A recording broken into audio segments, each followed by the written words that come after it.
Even though we've all heard of Fannie Mae and Freddie Mac, there's still some confusion just as to what they do and where things went wrong. So here's the breakdown. Basically, Fannie and Freddie make credit available for people's home mortgages.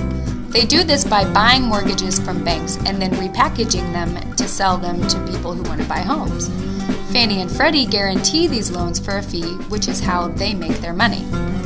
Now, originally, Fannie and Freddie were the most powerful in the home mortgage world, and so they could be pretty selective about who they would lend to. Let's take Mr. Shu here, for example. He has a lot of money in the bank, he can afford a large down payment on a home, he has a good credit score, and so it seems pretty safe to assume that he'll pay back the loan. Fannie and Freddie will probably lend him some money.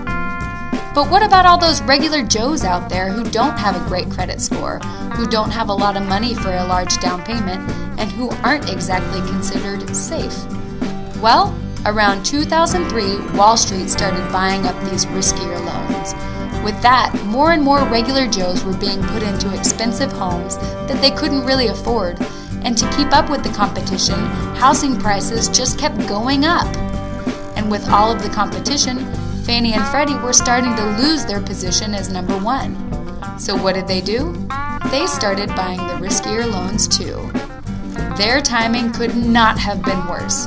They got into the game just before housing prices dropped dramatically in 2006 and people were no longer buying real estate. And so, in 2008, the government stepped in and started helping out. Oh, and so did you. So far, Freddie has received over $72 billion from the Treasury, while Fannie has received a whopping $112 billion. So, what are your thoughts on the bailout?